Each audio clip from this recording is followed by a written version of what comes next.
പല കേവല വിശ്വാസങ്ങളുടെയും സ്ഥിതി അതാണ്. അതൊരു ബുദ്ധിപരമായ വിനിമയമായിരിക്കും, പക്ഷെ അത് ഫ്രൂട്ട്ഫുൾ ആകത്തില്ല, വർക്കൗട്ട് ചെയ്യത്തില്ല. ഉടമ്പടിയിൽ നമ്മൾ ചെയ്യുന്നത് വിശ്വാസം എന്ന കേവല ബുദ്ധിപരമായ വിനിമയത്തെ കൺവേർട്ട് ചെയ്യും. എങ്ങനെ കൺവേർട്ട് ചെയ്യും? ഒരു ദൈവസ്നേഹത്തിൻ്റെ എക്സ്പ്രഷൻസാക്കി മാറ്റും. ദൈവസ്നേഹത്തിൻ്റെ പ്രകടനങ്ങൾ നിങ്ങളെപ്പോഴും ശ്രദ്ധിക്കേണ്ടത്, വിശ്വാസ വളർച്ചയിൽ നിങ്ങൾ ബുദ്ധിപരമായ വിനിമയം, ഒരു ഇൻ്റലക്ച്വൽ കൺവിക്ഷൻ നമുക്ക് തരും. ദൈവം ഏത് കാലത്ത് ഏത് സമയത്ത് എന്നെ സഹായിക്കും, ഞാൻ ദൈവത്തിനെ ആശ്രയിക്കുന്നുണ്ട്, ഇല്ലെങ്കിൽ അതിനേക്കാൾ താഴ്ന്ന് ഞങ്ങളുടെ നാട്ടിലും മാതാവില്ലേ, അങ്ങനെ കുറേ സാക്ഷ്യങ്ങൾ വരുന്നുണ്ട്. ഞങ്ങളുടെ നാട്ടിലും മാതാവുണ്ടല്ലോ, പിന്നെ എന്തിനാണ് കെട്ടിയെടുത്ത് ആലപ്പുഴ പോണത് എന്നങ്ങ് ചെയ്യുന്നു. അപ്പോൾ അതൊരു കേവല വിശ്വാസമാണ്. കേവല വിശ്വാസം ഉള്ള പ്രശ്നം, ഇപ്പം നിങ്ങളുടെ നാട്ടിൽ നിങ്ങൾ നിന്നാലും ഇവിടെ നിന്നാലും കേവല വിശ്വാസക്കാർക്ക്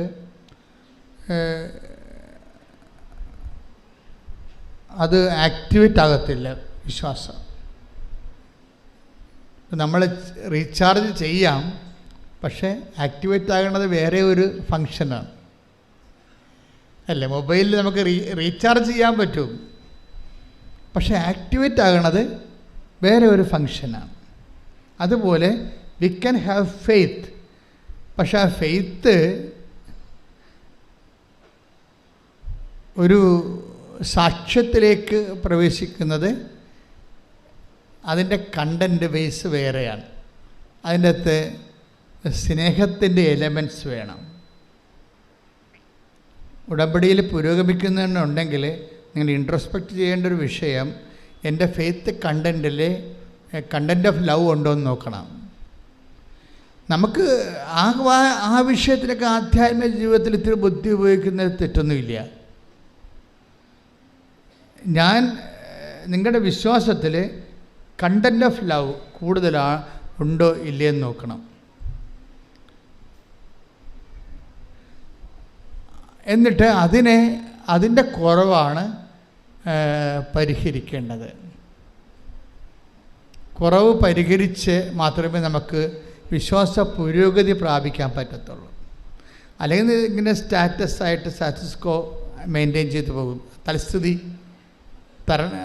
നിലനിന്ന് പോകും.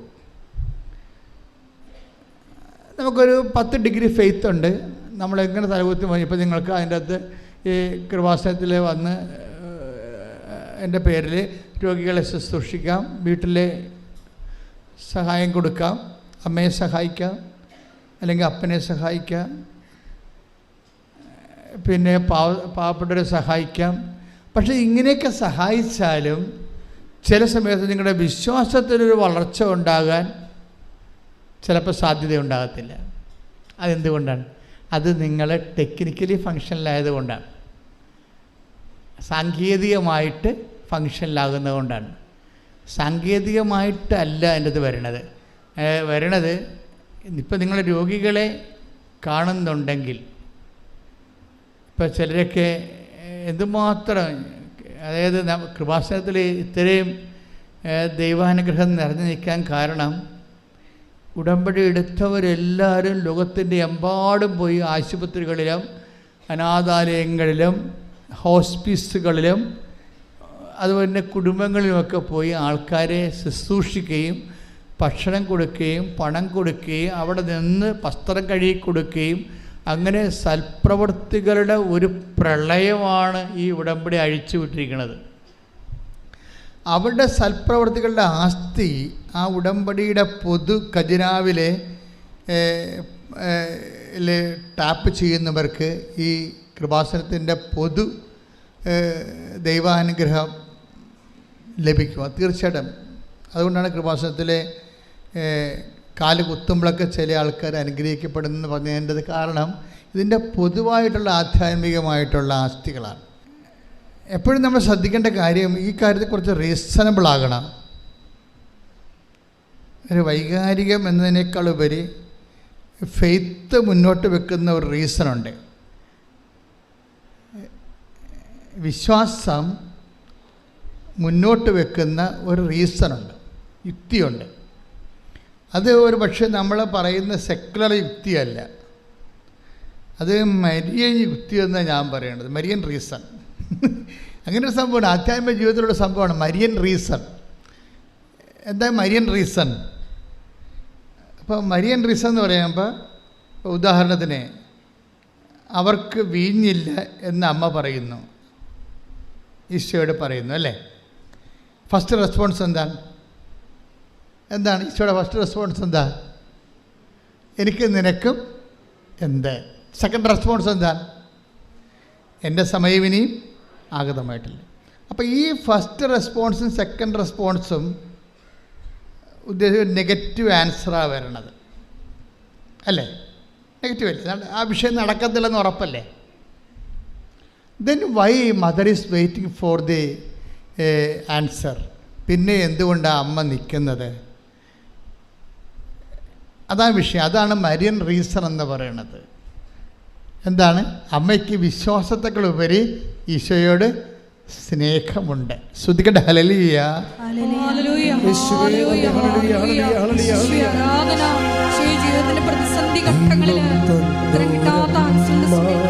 ഇത്രയും നേരം ഈശോ പറഞ്ഞതിൽ നിന്ന് എന്ത് മനസ്സിലായി? നമുക്ക് വിശ്വാസമുണ്ടാകാം, അത് കേവല വിശ്വാസമാണ്. ആ കേവല വിശ്വാസം ചില സമയത്ത് സാങ്കേതികമായിട്ട് പറഞ്ഞാൽ ഫങ്ഷനിലല്ലാതെ വരും. ഇപ്പം കേവല വിശ്വാസത്തിൻ്റെ കൂടെ എന്ത് കൂടി ഉണ്ടാകണം? ഇപ്പം അമ്മ, അതാണ് മരിയൻ റീസൺ. മരിയൻ റീസൺ എന്ന് പറയാം എന്താ? ഇപ്പം എനിക്കും നിനക്കും എന്ത് എന്ന് അമ്മ ചോദിച്ചില്ലേ? It is nothing to with us, it is not our business. അപ്പോൾ ഈശോ അത് ഡിസോൺ ചെയ്ത് കളഞ്ഞേ അല്ലേ. അത് ആ വിഷയം ഇറ്റ് ഈസ് നോട്ട് അവേഴ്സ്, ആ വിഷയം നമ്മുടേതല്ല എന്നും പറഞ്ഞുകൊണ്ട് ഈശോ തള്ളിക്കളഞ്ഞ സംഭവമാണ്. രണ്ടാമത് എന്താണ്? അത് ഒന്ന് മാനുഷികം. ഈശോ പറഞ്ഞ രണ്ട് കാര്യങ്ങൾ, ഒന്ന് ദൈവികമായ ഇമ്പിഡിമെൻസ് ഉണ്ട്, മാനുഷികമായ ഇമ്പിഡിമെൻസും ഉണ്ട്, തടസ്സങ്ങളുണ്ട്. ഇപ്പം ദൈവികമായ മാനുഷികമായ എന്താണ്? അതിൽ എനിക്ക് നിനക്കൊന്നും ചെയ്യാനില്ല, അവരോട് വായ്പ വാങ്ങിക്കാൻ പറഞ്ഞാൽ മതി, അല്ലെങ്കിൽ അവരുടെ ബിസിനസ് കച്ചവടക്കാരൊക്കെ പോയി വിലക്ക് വാങ്ങിക്കാൻ പറഞ്ഞാൽ മതി. നത്തിങ് ടു വിത്ത് അസ്, ഈ വിഷയത്തിൽ നമുക്ക് റോളില്ല എന്ന് പറയും. അത് first reason over. Second reason എന്താണ്? സെക്കൻഡ് റീസൺ ദൈവികമാണ്. എന്താണത്? എൻ്റെ സമയം ഇനി സമ്മതമായിട്ട്. അപ്പോൾ നമ്മൾക്ക് ദൈവത്തിന് ഉത്തരം തരണമെങ്കിൽ ചില സമയത്ത് രണ്ട് തടസ്സങ്ങൾ വരാൻ സാധ്യത ഉണ്ടാകും. മാനുഷികമായിട്ട് അത് നമുക്ക് ചിലപ്പോൾ പ്രയോജനപ്പെടത്തില്ലെന്ന് വരാം, ചിലപ്പോൾ ദൈവികമായിട്ടും അത് നമുക്ക് തരാനുള്ള തടസ്സങ്ങളുണ്ടാകാം. ചിലപ്പോൾ നമ്മുടെ കുറവായിരിക്കും അത്. ദൈവികമായിട്ടൊരു അനുഗ്രഹം കിട്ടുന്നതിനുള്ള മെറിറ്റ് ചിലപ്പോൾ നമുക്ക് ഉണ്ടാകത്തില്ല, അതാണ് നമ്മുടെ കുറവായിട്ട് വരാൻ സാധ്യത. അപ്പോൾ ഈ രണ്ട് പ്രശ്നങ്ങളുണ്ട്. ഇതെല്ലാം ഇപ്പം നിങ്ങൾ ഉടമ്പടി വച്ചിരിക്കുന്ന എല്ലാ വിഷയങ്ങൾക്കും ഇത് രണ്ടും ബാധകമാണ്. ചിലപ്പോൾ അത് മാനുഷികമായ തടസ്സം ഉണ്ടാകും, ചിലപ്പോൾ ദൈവികമായ തടസ്സമുണ്ടാകും.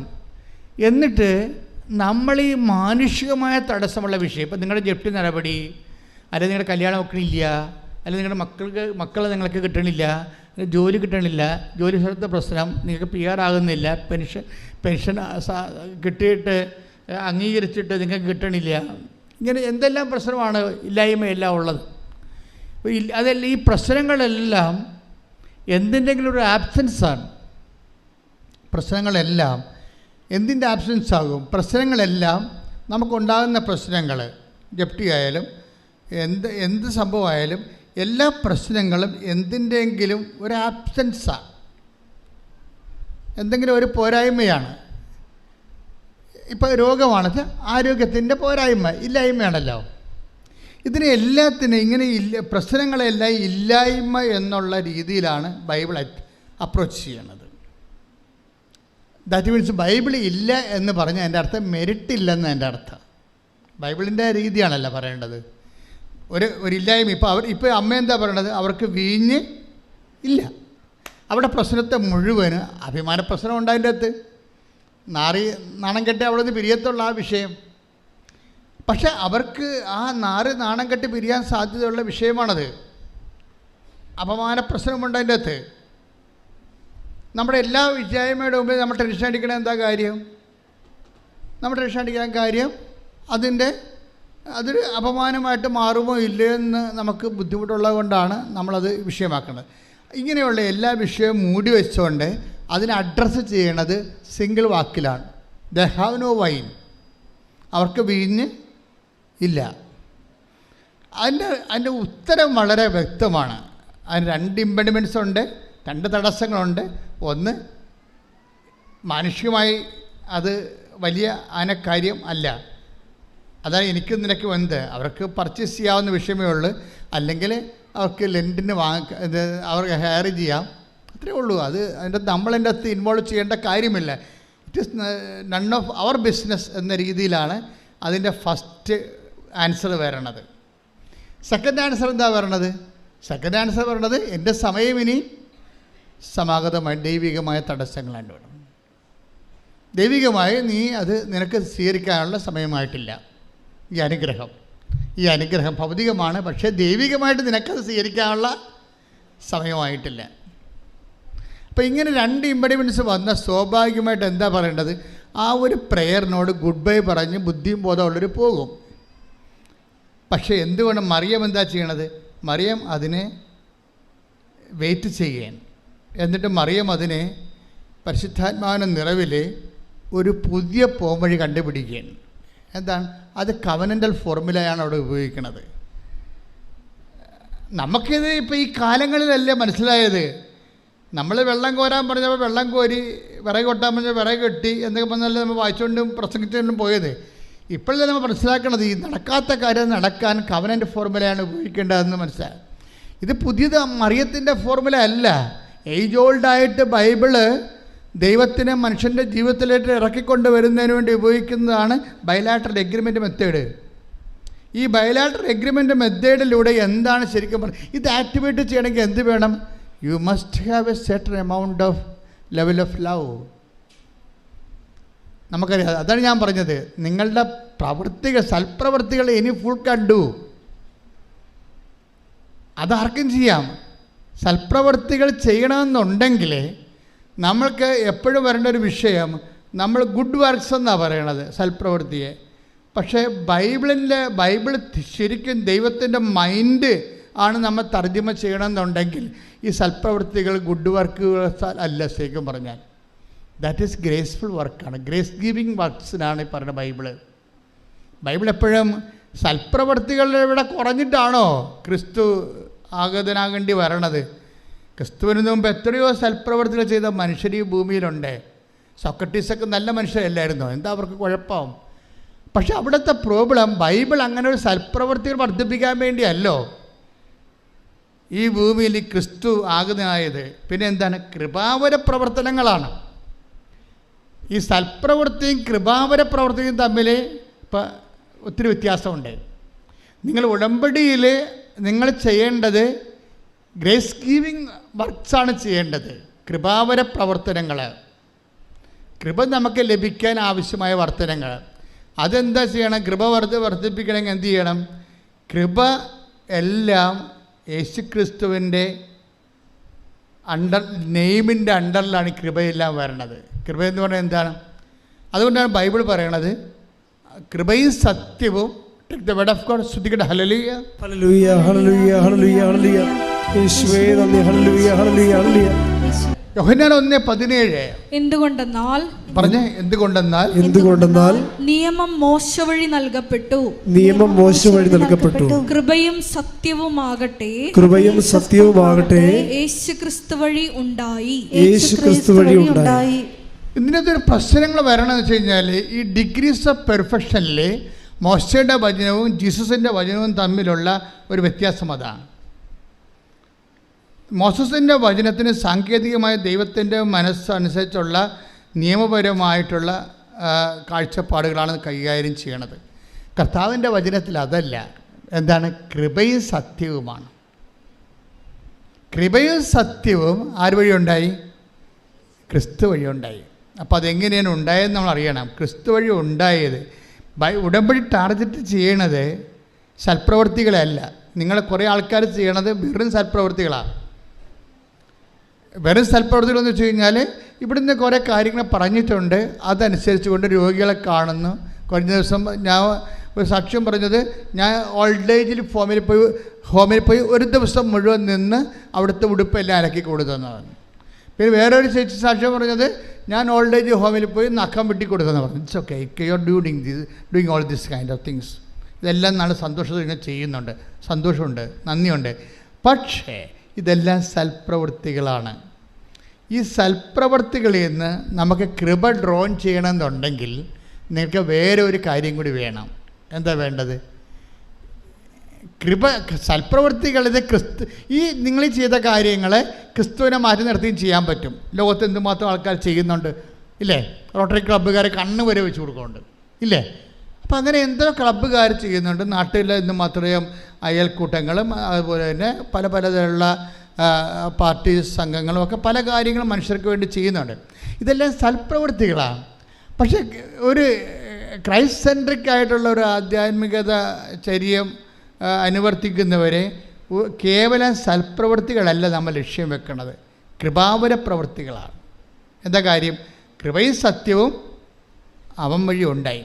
അപ്പം കൃപാവര സത്യങ്ങൾ, കൃപാവര പ്രവൃത്തികൾ ചെയ്യാൻ, ഇപ്പം സൽപ്രവൃത്തികളും കൃപാവര പ്രവൃത്തികളും നമ്മൾ വ്യത്യാസം എന്താ? സൽപ്രവൃത്തികൾ മനുഷ്യൻ്റെ പേരിലാണ് ചെയ്യണത്. ചിലർ നല്ല പേരെടുക്കാൻ ചെയ്യും, ചിലർ കൂടുതൽ വോട്ട് കിട്ടാൻ വേണ്ടി ചെയ്യും, ചിലത് ജനകീയ അടിത്തറ ഉണ്ടാക്കാൻ വേണ്ടി ചെയ്യും, ചിലത് അവരുടെ കള്ളത്തരങ്ങളെ പുറത്തറിയാൻ വേണ്ടി ഒരു പുതിയൊരു ഫേസ് കാണിക്കാൻ വേണ്ടി സമൂഹത്തിന് വേറൊരു സംഭവം. അങ്ങനെ ഓരോരോ ലക്ഷ്യങ്ങളാണ് ഈ സൽപ്രവൃത്തികൾക്കുള്ളത്. പക്ഷേ കൃപാവര പ്രവൃത്തി അതല്ല. കൃപാവര പ്രവൃത്തി എന്ന് പറയണത് ക്രിസ്തുവിൻ്റെ നാമത്തിൽ ക്രിസ്തുവിന് വേണ്ടി മാത്രം മഹത്വം കൊടുത്തുകൊണ്ട് ചെയ്യണതാണ്. ക്രിസ്തുവിൻ്റെ നാമത്തിൽ ചെയ്യണം. അതിൻ്റെ 10% ഗ്ലോറി ക്രിസ്തുവിന് മാത്രമാണ്. അതുകൊണ്ടാണ് ബൈബിൾ പറയണത് വലത് കൈ ചെയ്യണത് ഇടത് കൈ അറിയരുത്. മനുഷ്യൻ അറിയരുതെന്നായി പറയണത്. മനുഷ്യന്മാരറിയരുതെന്നാണ് പറയണത്. പക്ഷേ മനുഷ്യന്മാർ അറിയുന്ന വെച്ചാൽ എല്ലാ കാര്യവും പാത്തും പതുങ്ങിയും ചെയ്യണമെന്നല്ല. മനുഷ്യൻ അറിഞ്ഞില്ലെങ്കിലും അറിയിക്കാൻ വേണ്ടി നിങ്ങളെ പ്രത്യേകിച്ച് മസിൽ പിടിക്കരുതെന്നതിൻ്റെ അർത്ഥം. ശ്രദ്ധിക്കട്ടെ. ഹല്ലേലൂയ.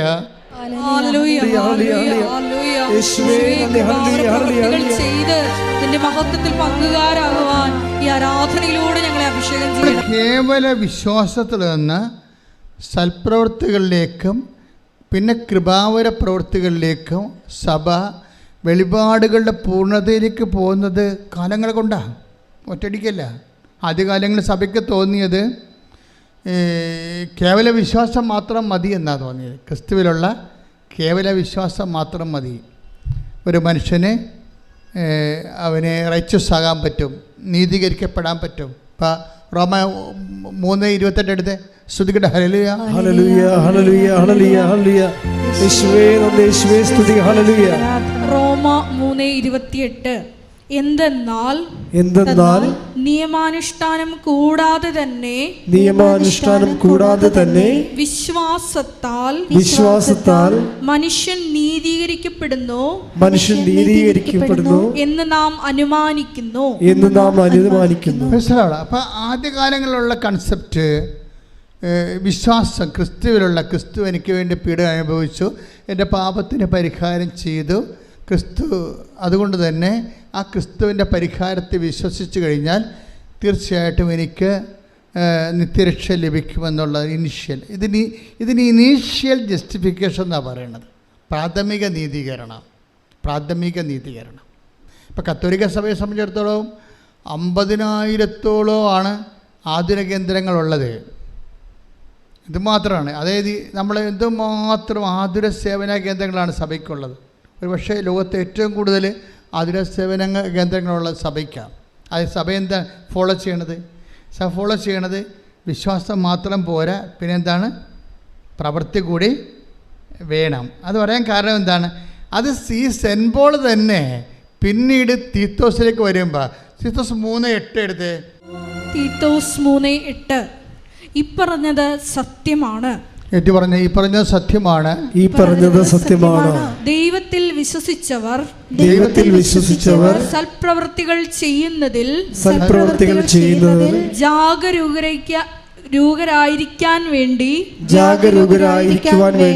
ഇക്കാര്യങ്ങളിൽ നീ സമ്മർദ്ദം ചെലുത്തണം എന്ന് ഞാൻ ആഗ്രഹിക്കുന്നു. ഇവയെല്ലാം ശ്രേഷ്ഠവും മനുഷ്യർക്ക് പ്രയോജനകരവുമാണ്. അതിൻ്റെ പ്രശ്നത്തിൽ സൽപ്രവൃത്തികൾ ആദ്യം വിശ്വാസം മതി എന്ന് പറഞ്ഞ സെൻറ്റ് പോൾ തന്നെ കുറച്ച് കഴിയുമ്പോൾ മാറും. 10 കൊല്ലം കഴിയുമ്പോൾ മാറും. റോമാലേഖനം എഴുതി 56-ലാണ്, ടൈറ്റസ് എഴുതി 66-ലാണ്. 10 കൊല്ലം. 10 കൊല്ലത്തിന് ശേഷം കഴിയുമ്പോൾ അദ്ദേഹത്തിന് മനസ്സിലായി വിശ്വാസം മാത്രം പോരാ, പിന്നെന്താണ്. അപ്പോൾ നമ്മൾ ദൈവത്തിൻ്റെ കാര്യങ്ങൾ അറിയണത് ദൈവത്തിലിങ്ങനെ ജീവിക്കുന്ന അനുസരിച്ച് ക്രൊണോളജിക്കലായിട്ട് നമ്മൾ ജീവിച്ച് വരുമ്പോഴല്ലേ ദൈവം ഓരോരോ കാര്യം നമുക്ക് വെളിപ്പെടുത്തി വെളിപാടിൻ്റെ പൂർണ്ണതയിലേക്ക് നമ്മളെ കൊണ്ടുവരണേ. അങ്ങനെ വരാൻ കാരണം എന്താണെന്ന് വെച്ച് കഴിഞ്ഞാൽ ഇപ്പോൾ AD 56 വിശ്വാസം ഒരാൾ നീതീകരിക്കപ്പെടുന്നത് നിത്യരക്ഷ പ്രാപിക്കണത് അയാൾ വിശ്വാസം മൂലമാണെന്ന് മതി. പക്ഷേ അതിനിടയ്ക്ക് യാക്കോബ് ഒരു 5 കൊല്ലം കഴിഞ്ഞപ്പോൾ യാക്കോബ് പറഞ്ഞ് ഇത് നടക്കുമെന്ന് തോന്നുന്നില്ല. യാക്കോബ് ഒരു 60 ആയപ്പോൾ AD 56 റോമാലേഖനം എടുത്തിട്ട് 60 ആയപ്പോൾ യാക്കോബ് പറഞ്ഞ് അത് പ്രവൃത്തി വേണമെന്ന് പറഞ്ഞ്. അങ്ങനെയാണ് സൽപ്രവൃത്തി വരണത്. യാക്കോബിന്റെ ലേഖനം എടുത്ത് 2:24 മനുഷ്യൻ വിശ്വാസം കൊണ്ട് മാത്രമല്ല പ്രവൃത്തികളാലുമാണ് നീതീകരിക്കപ്പെടുന്നതെന്ന് നിങ്ങൾ അറിയുന്നു. 56 AD 54 കർത്താവ് മരിച്ച് 56 വർഷം കഴിഞ്ഞപ്പോഴാണ് കേവലമായിട്ട് പറയാം. 56 കർത്താവ് ജനിച്ച് ഒരു 56 വർഷം കഴിയുമ്പോൾ നമ്മൾ സെൻറ്റ് പോളിൻ്റെ ആദ്യത്തെ ലേഖനം പുറത്തു വരുന്നത് റോമ. അവിടെ പറയുന്നത് എന്താണ്? വിശ്വാസം മതി, നമ്മൾ ക്രിസ്തുവിലുള്ള വിശ്വാസം കൊണ്ട് നമ്മൾ നീതീകരിക്കപ്പെടും.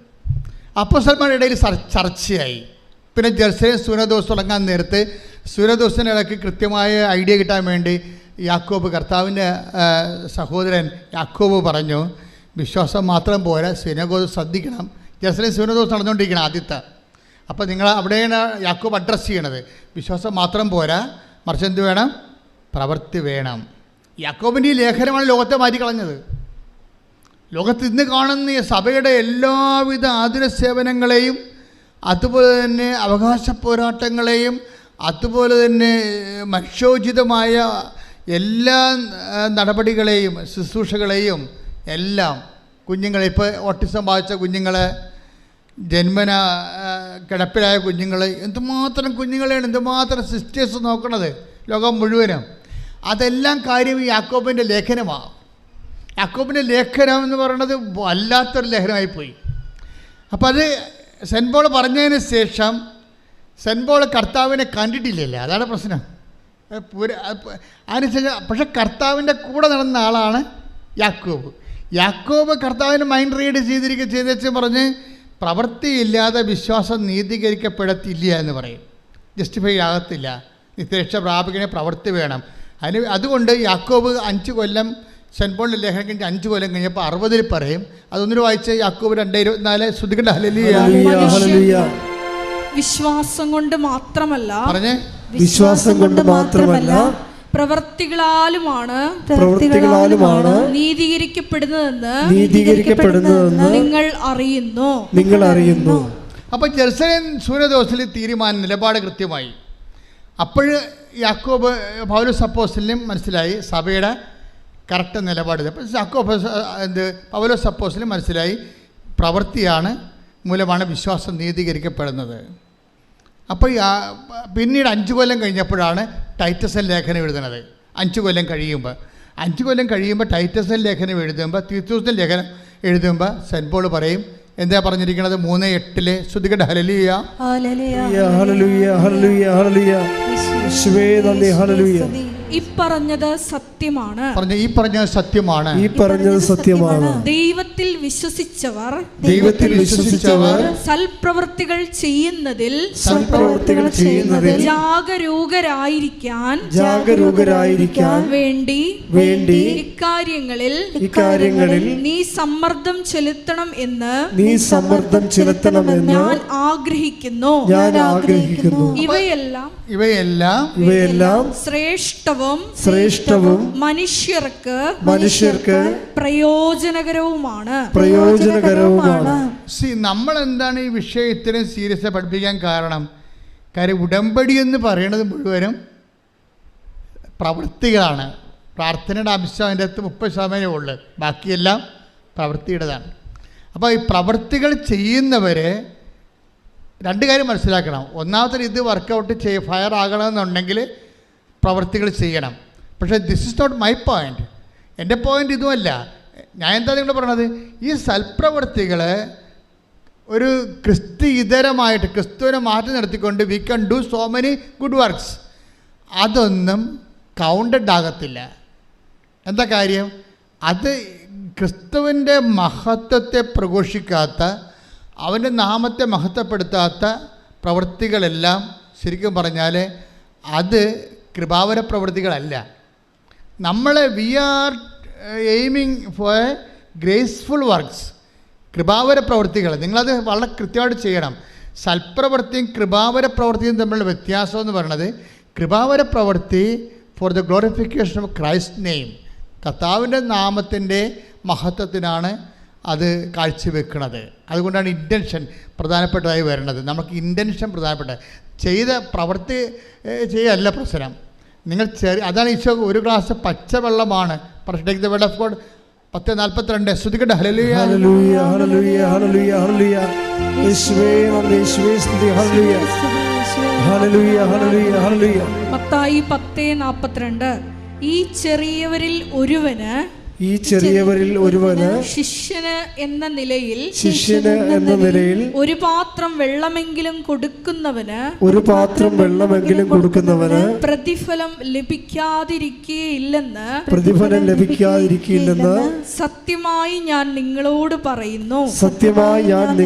പറയുന്നു. ഇവിടെ പ്രശ്നം എന്തുമാത്രം വലിയ കാര്യങ്ങൾ ചെയ്തു എന്നല്ല, ചെറിയ കാര്യങ്ങൾ പോലും ചെയ്താൽ അത് കൗണ്ടാകണത് അത് കൃപാവര പ്രവൃത്തി ആയതുകൊണ്ടാണ്. മനസ്സിലായോ? അത് ക്രിസ്തുവിൻ്റെ നാമത്തിൽ ചെയ്യുന്നത് കൊണ്ടാണ്. ശ്രുതികട്ടെ മക്കളെ, ശ്രുതികട്ടെ. ഹല്ലേലൂയ ഹല്ലേലൂയ ഹല്ലേലൂയ ഹല്ലേലൂയ യേശുവേ ഹല്ലേലൂയ ഹല്ലേലൂയ യേശുവേ സ്തുതി. ഹല്ലേലൂയ ഹല്ലേലൂയ. മത്തായി 25:40 രാജാവ് മറുപടി പറയും, സത്യമായി ഞാൻ നിങ്ങളോട് പറയുന്നു, എൻ്റെ ഏറ്റവും എളിയ ഈ സഹോദരന്മാരിൽ ഒരുവന് നിങ്ങൾ ഇത് ചെയ്തു കൊടുത്തപ്പോൾ എനിക്ക് തന്നെയാണ് ചെയ്തു തന്നത്. ഇതിന് വരുന്ന വിഷയം ഈ കൃപാവര പ്രവൃത്തി എങ്ങനെ ചെയ്യണത്, അതാണ് 25:40. ആ വചനം ഒന്ന് വായിച്ചേ. മത്തായി സുവിശേഷം.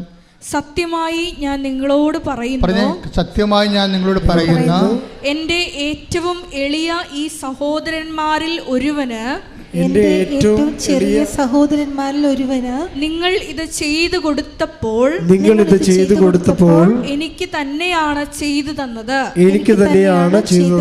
അപ്പൊ ഇതാണ് കൃപാവര പ്രവൃത്തി എന്ന് പറയണത്. എന്താ വെച്ച് കഴിഞ്ഞാൽ ക്രിസ്തുവിന് തന്നെ നമ്മൾ ചെയ്തു കൊടുക്കുകയാണ് ഡയറക്റ്റായിട്ട്. അതെങ്ങനെയാണ്? ക്രിസ്തുവിൻ്റെ നാമത്തിൽ ആണ് നമ്മൾ ഏറ്റവും എളിയ സഹോദരന് ചെയ്തു കൊടുക്കുന്നത്. ഇതിനകത്ത് എന്താ നമുക്ക് വേണ്ടത്? രണ്ട് കാര്യങ്ങൾ വേണം. എന്ത് വേണം? ക്രിസ്തുവിനോടുള്ള സ്നേഹം വേണം, ആ സഹോദരനോടുള്ള സ്നേഹം വേണം. രണ്ട് സംഭവം വേണം. വിശ്വാസം മാത്രം പോരാ. രണ്ട് കാര്യം, കൃപാവര പ്രവർത്തിക്ക് രണ്ട് കാര്യം വേണം. എന്തൊക്കെ വേണം? ഒന്ന് ക്രിസ്തുവിനോടുള്ള സ്നേഹം വേണം. രണ്ടാമത്തത് സഹോദര സ്നേഹം. നിങ്ങൾക്ക് എന്താ സംഭവിച്ചിട്ടുണ്ടെങ്കിൽ നിങ്ങൾക്ക് മാതാവിനോടാണ് കൂടുതൽ സ്നേഹം വരുന്നത്. This is wrong.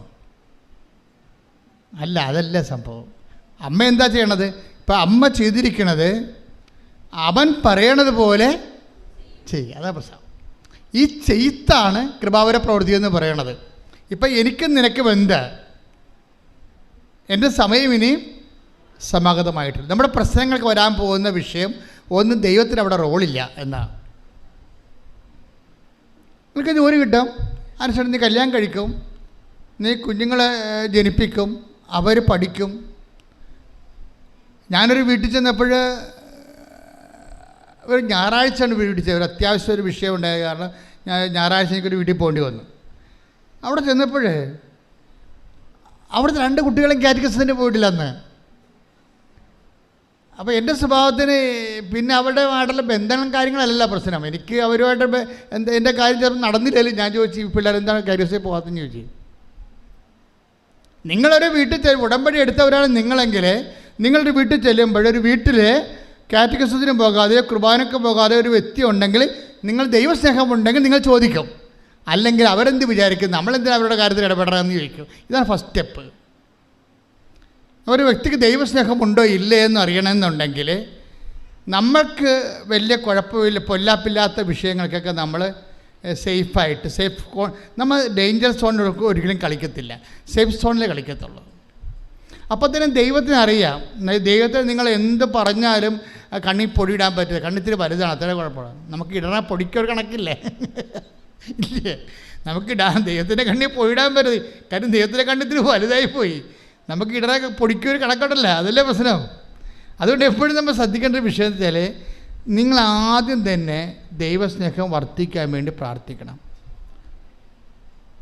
3:12 എടുത്ത് തെസ്സലോനിക്കൻസ് 1 തെസ്സലോനിക്ക 3:12 ഞങ്ങൾക്ക് നിങ്ങളോടുള്ള സ്നേഹം പോലെ പറഞ്ഞേ, ഞങ്ങൾക്ക് നിങ്ങളോടുള്ള സ്നേഹം പോലെ നിങ്ങൾക്ക് തമ്മിൽ തമ്മിലും മറ്റെല്ലാവരോടുമുള്ള സ്നേഹം വളർന്ന് സമൃദ്ധമാകാൻ കർത്താവ് ഇടവരുത്തട്ടെ. ഇപ്പൊ ദൈവത്തിനൊരു റോളുണ്ട് ഇതിൻ്റെ അകത്ത്. നമുക്ക് ലവ് ഓഫ് ഗോഡ് ലെവൽ കുറവാണെങ്കിൽ നിങ്ങൾ അഡ്രസ്സ് ചെയ്യേണ്ട അതാണ്. എൻ്റെ IELTS പാസ്സാക്കണേ, എൻ്റെ IELTS പാസ്സാക്കി ജന്മം പ്രാർത്ഥിച്ചാൽ ദൈവത്തിന് അതുകൊണ്ട് പ്രയോജനമില്ല. ദൈവം പറയും എനിക്ക് നിനക്ക് എന്താ എന്ന് ചോദിക്കും. ഇതാണ് പ്രശ്നം. എൻ്റെ IELTS പാസ്സാക്കി എൻ്റെ വസ്തു വിൽക്കണേ, എനിക്ക് കല്യാണം നടത്തണേ, എനിക്ക് കുഞ്ഞുങ്ങളുണ്ടാകണമെന്ന് പറഞ്ഞാൽ മാത്രം ഇരുന്ന ദൈവം ചോദിക്കുന്ന ചോദ്യം എന്താണ്? എനിക്ക് നിനക്കും എന്താ?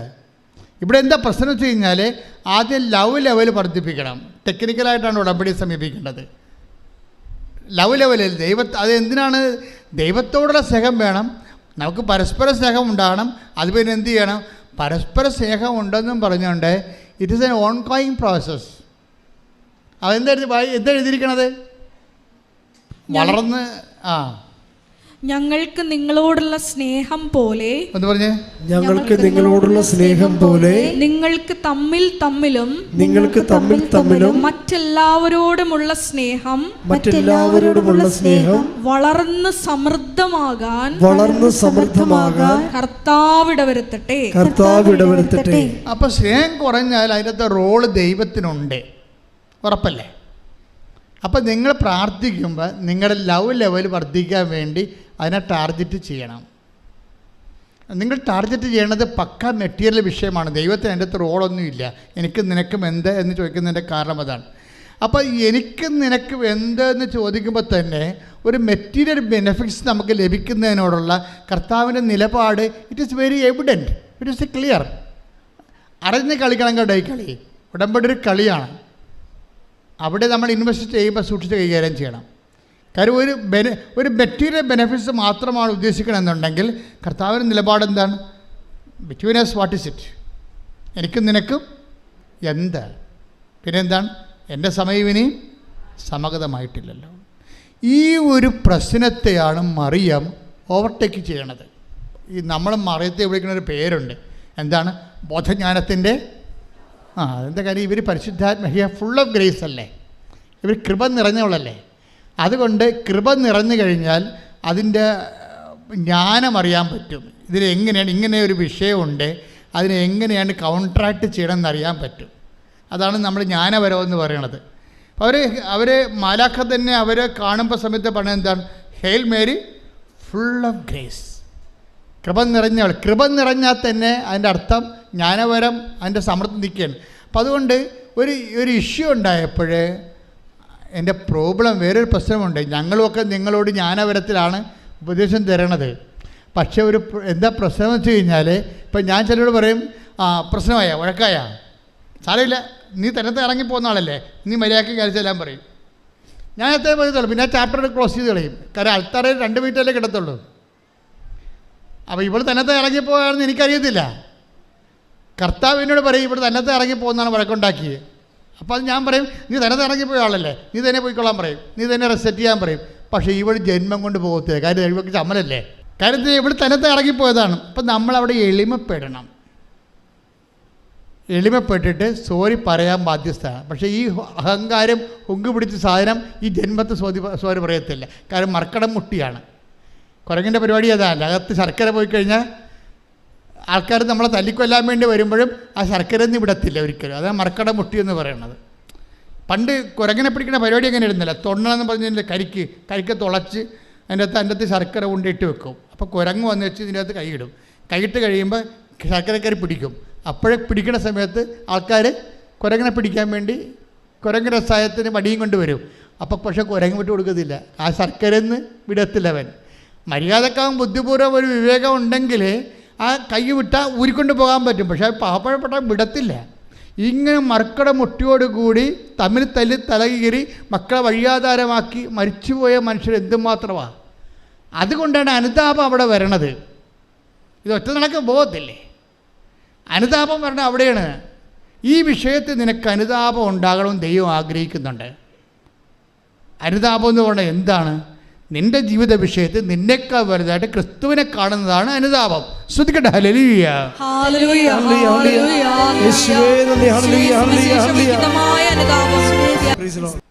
നിങ്ങളെ ഈ തീക്കൊള്ളി കൊണ്ട് നമ്മൾ തൊട്ടാൽ പൊള്ളുന്ന കാര്യം വ്യക്തമാണ്. സത്യമായ ഒരു വിഷയത്തോട് നിങ്ങൾ ഇടപെടുമ്പോൾ നിങ്ങളുടെ മനസ്സിലിരിപ്പ് ദൈവത്തിനറിയാം. അതുകൊണ്ട് നിങ്ങൾ ആദ്യമേ തന്നെ ഒരു ധാരണയിലെത്തണം നല്ലതാണ്. ക്രിസ്തുവേ, ഉടമ്പടിക്കാലം കഴിഞ്ഞാലും അങ്ങയുടെ ചൈതന്യത്തിൽ ഞാൻ ജീവിക്കും. നാട്ടുകാരെ ബോധിപ്പിക്കാനല്ലെങ്കിലും അങ്ങയുടെ ചൈതന്യത്തിൽ ഞാൻ ജീവിക്കും. പല ആൾക്കാരും ഇന്ന് അവരുടെ അവിശ്വാസം നിലനിർത്തുന്നത് നാട്ടുകാരെ ബോധിപ്പിക്കാനാണ്. ഇപ്പം എന്നെ പള്ളിയിൽ അടക്കണ്ട എന്നൊക്കെ ഒരു സമയത്ത് സ്റ്റൈൽ ആൻഡ് സ്റ്റാൻഡേർഡായിട്ട് എന്തുമാത്രം മനുഷ്യർ പറയും. അങ്ങനെ പറയുമ്പോൾ അവർ ഉദ്ദേശിക്കണത് എന്താ? ഒന്നെങ്കിൽ അവർ സാഹിത്യകാരന്മാരായിരിക്കും, അല്ലെങ്കിൽ അവർ രാഷ്ട്രീയക്കാരായിരിക്കും, അല്ലെങ്കിൽ ഒരു സിനിമ നടന്മാരായിരിക്കും. എന്നാൽ ബഹുജനങ്ങളുടെ പിന്തുണ വേണമെന്ന് ആഗ്രഹിക്കുന്നവരായിരിക്കും.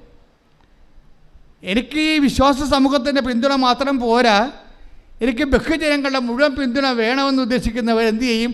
ആദ്യത്തെ അവർക്ക് തള്ളിപ്പറയാൻ പറ്റുന്നത് ദൈവത്തെയാണ്. ദൈവത്തെ തള്ളി പറഞ്ഞുകൊണ്ട് ന്യൂട്രായിട്ട് നിൽക്കും. സിനിമ നടന്മാരൊക്കെ ന്യൂട്രായിട്ട് നിൽക്കുന്നവരുണ്ട്. അവിടെ ഉള്ളിൽ വിശ്വാസമുണ്ട്, പക്ഷേ തള്ളിപ്പറഞ്ഞാൽ പടം കിട്ടത്തില്ല. അതുകൊണ്ട് അവരവിടെ നിൽക്കും. പാട്ടുകാരങ്ങനെ ഉണ്ട്, അതുപോലെ തന്നെ രാഷ്ട്രീയക്കാരങ്ങനെ ഉണ്ട്, ന്യൂട്രായിട്ട് നിൽക്കും അവർ.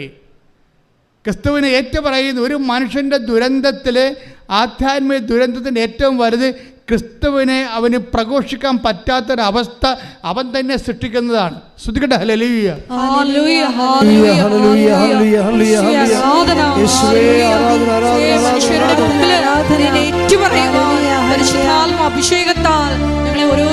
സൽപ്രവൃത്തികളുടെയും നീതീകരണത്തിൻ്റെയൊക്കെ ഒരു വിഷയം എന്ന് പറയണത് ഇത് ഏതെങ്കിലും ഒക്കേഷനിൽ ചെയ്തു വരണ സംഭവമല്ല.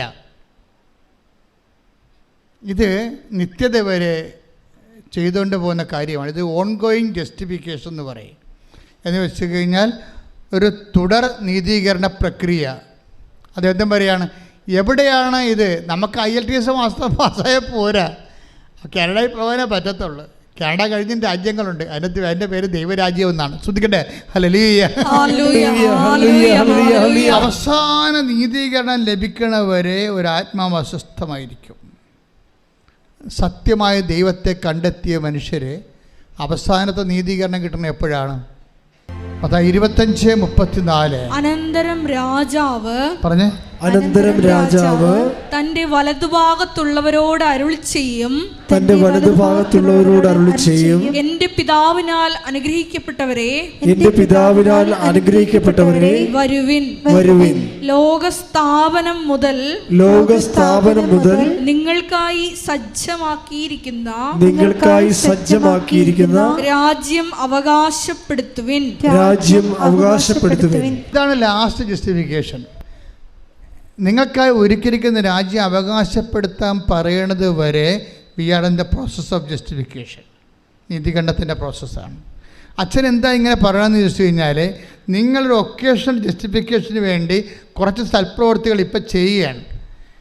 ഇതിനകത്ത് വരുന്നവർ ഇതുകൊണ്ട് ഉടമ്പടി ലാഗ് ചെയ്യണതിൻ്റെ കാരണം, ഒന്ന്, നിങ്ങൾ ഇതുകൊണ്ട് അവസാനിപ്പിക്കാൻ പോകുന്ന ദൈവത്തിന് അറിയാം. രണ്ട്, നിങ്ങളിത് ചെയ്യണ ദൈവസ്നേഹത്തോടെ അല്ല. അപ്പം പിന്നെ ഇതിന് ഓവർകം ചെയ്യാനുള്ള മാർഗം എന്താണ്? ദൈവത്തോട് നേരത്തെ മുൻകൂർ ജാമ്യം പറയണം, ഞാൻ ഇതുകൊണ്ട് ക്രിസ്തീയ ജീവിതം അവസാനിപ്പിക്കത്തില്ല, ഞാൻ ദൈവസ്നേഹത്തോട് മാത്രമേ എൻ്റെ ജീവിതം ചെയ്യത്തുള്ളൂ. പക്ഷേ ഇങ്ങനെ നൗ ആൻഡ് ദെൻ ആയിട്ടൊരു വ്യക്തിക്ക് അത് ഐഡിയലല്ല. നൗ ആൻഡ് ദെൻ, അപ്പോഴും ഇപ്പോഴൊക്കെ ആയിട്ട് കുറച്ച് സൽപ്രവർത്തികൾ ചെയ്ത് അത് ഫങ്ഷനായിട്ട് മാറ്റാം. പക്ഷേ മിഷനായിട്ടാണ് ഇത് വരേണ്ടത്. എന്താ കാര്യം വെച്ച് കഴിഞ്ഞാൽ, നാം ഇപ്പം ക്രിസ്തീയ ജീവിതം യോഹന്നാന്റെ സുവിശേഷം 14:15 എടുത്ത് ശ്രദ്ധിക്കട്ടെ. ഹല്ലേലൂയ ഹല്ലേലൂയ ഹല്ലേലൂയ ഹല്ലേലൂയ ഹല്ലേലൂയ യേശുവേ നന്ദി. ഹല്ലേലൂയ ഹല്ലേലൂയ യേശുവേ സ്തുതി. ഹല്ലേലൂയ 14:15 യോഹന്നാൻ 14:15 നിങ്ങൾ എന്നെ സ്നേഹിക്കുന്നുവെങ്കിൽ, പറഞ്ഞ്, നിങ്ങൾ എന്നെ സ്നേഹിക്കുന്നുവെങ്കിൽ എന്റെ കൽപ്പന പാലിക്കും. എന്റെ കൽപ്പന പാലിക്കും. അടുത്ത വചനം വായിച്ചേ. ഞാൻ പിതാവിനോട് അപേക്ഷിക്കുകയും എന്നേക്കും നിങ്ങളോട് കൂടെ ആയിരിക്കാൻ മറ്റൊരു സഹായകനെ അവിടുന്ന് നിങ്ങൾക്ക് തരികയും ചെയ്യും. അപ്പോൾ ഒന്ന്, ഈ കാര്യങ്ങളെല്ലാം 14:15 അനുസരിച്ചാണ് ചെയ്യേണ്ടത്. എന്താണ്? ദൈവസ്നേഹത്തോടെയാണ് ചെയ്യേണ്ടത്. അങ്ങനെ ദൈവസ്നേഹത്തോട് ചെയ്തു കഴിഞ്ഞാൽ ക്രിസ്തു നമ്മളിൽ വസിക്കുന്നത് അവൻ്റെ ആത്മാവോട് കൂടിയായിരിക്കുമെന്നാണ് കർത്താവിൻ്റെ വെളിപ്പെടുത്തൽ, വചനത്തിൻ്റെ വെളിപ്പെടുത്തൽ. പ്രാർത്ഥിക്കുക, കർത്താവായ ദൈവമേ,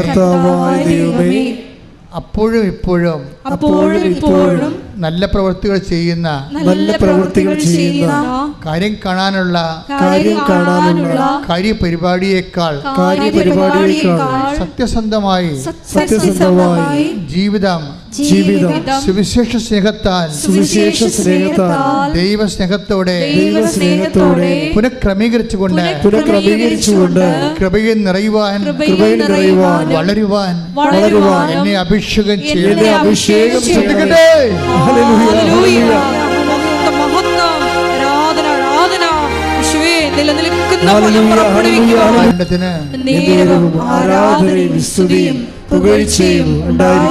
നിങ്ങൾക്കറിയാവോ, എന്തുമാത്രം ആൾക്കാരാണ് മാതാവിന് സംസാരിക്കണം.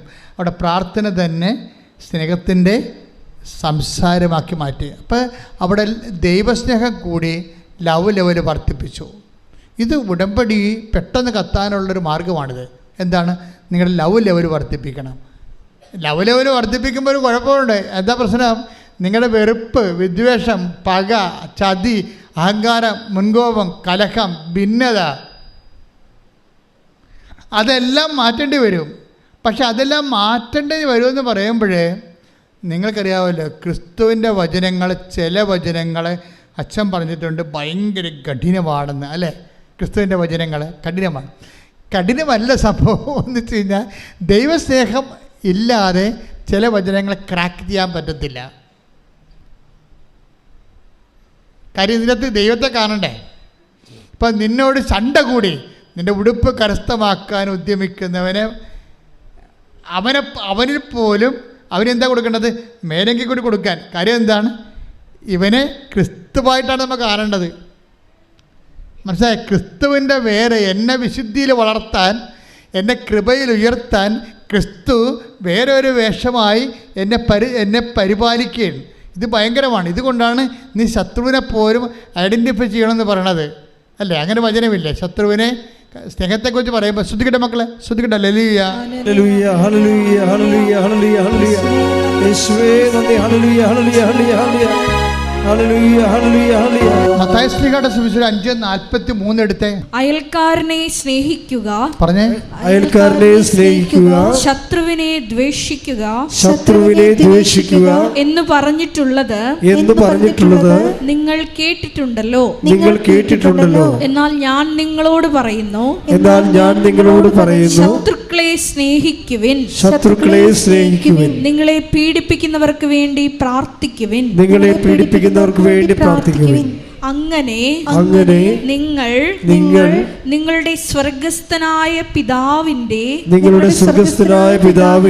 മക്കളായി തീരും. ഇതൊരു ഭയങ്കര ഗോസ്പൽ മെക്കാനിസമാണ്. ദൈവത്തിൻ്റെ ലക്ഷ്യം എന്താണ്? നിങ്ങളെ സ്വർഗസ്ഥനായ പിതാവിൻ്റെ മക്കളാക്കുകയാണ്. അല്ലാതെ അവരോട് ക്ഷമിച്ചിട്ട് നാണം കെടുക്കുക എന്നുള്ളതിലാണ് നിങ്ങൾ പ്രാധാന്യം കൊടുക്കുന്നത്. ഇല്ലേ? നമ്മളെ തന്തയ്ക്ക് വിളിച്ച് എൻ്റെ അടുത്ത് പോയി നമ്മൾ പിന്നെ അങ്ങോട്ട് ക്ഷമിക്കാനല്ല പറഞ്ഞിരിക്കണത്. അപ്പോൾ നമ്മൾ ഓർക്ക് എന്ത് പരിപാടി, അവൻ പിന്നെയും നമ്മൾ കളിയാക്കത്തില്ലേ? അപ്പോൾ നമ്മളെ മാനുഷികതയാണ് നമ്മൾ അവിടെ അഡ്രസ്സ് ചെയ്യണത്. ക്രിസ്തു നമ്മുടെ മാനുഷികത അല്ല അഡ്രസ്സ് ചെയ്യണത്. എന്താ പറയണത്? നിങ്ങളെ അങ്ങനെ ചെയ്താൽ നിങ്ങൾ ദൈവരാജ്യത്തിൻ്റെ മക്കളായി മാറുമെന്നാണ്. എന്താ പ്രശ്നം കഴിഞ്ഞാൽ നമ്മുടെ ലവ് ലെവൽ വർദ്ധിപ്പിക്കാൻ വേണ്ടി ഒരു ശത്രുവിൻ്റെ വേഷം കൊണ്ട് ദൈവം വരികയാണ്. ദൈവം തന്നെയാണത്. മനസ്സിലായില്ലേ? അത് വളരെ ശ്രദ്ധിച്ചാൽ മനസ്സിലാകും. ആധ്യാത്മിക ജ്ഞാനം വേണം ഈ വിഷയത്തിൽ. വെച്ചാൽ നമ്മളെ ദൈവ പൈതലാക്കാൻ വേണ്ടി എന്താ ചെയ്തത്? ദൈവം എന്ത് വേഷം കെട്ടാനും തയ്യാറാണ്. അതിലൊരു വേഷമാണ് ശത്രുത എന്ന് പറയണത്. നിങ്ങൾ ചണ്ട കൂടുന്ന വേഷം. ചിലപ്പോൾ അതിൻ്റെ അകത്ത് ജ്ഞാനപരമുള്ളവൻ. അതുകൊണ്ടാണ് ക്രിസ്തു മിണ്ടാതിരിക്കും എപ്പോഴും കുരിശിൽ പോരും. എന്താ കാര്യം? ഇതെല്ലാം പിതാവാണെന്ന് ഈശോയ്ക്ക് അറിയാമായിരുന്നു. ഈ കുരിശിലുള്ള പീഡകളെല്ലാം പിന്നിലെല്ലാം പിതാവിൻ്റെ പാപത്തിന് പരിഹാരം ചെയ്യാൻ തന്നോട് ആവശ്യപ്പെട്ടുകൊണ്ട് പിതാവിൻ്റെ അദൃശ്യമായ സാന്നിധ്യം ഇതിൻ്റെ പിന്നിലുള്ളത് കൊണ്ടാണ് അവൻ കൊല്ലാൻ പോകുന്ന കുഞ്ഞാടിനെ പോലെ മൗനനായിരുന്നത്. ശ്രദ്ധിക്കട്ടെ.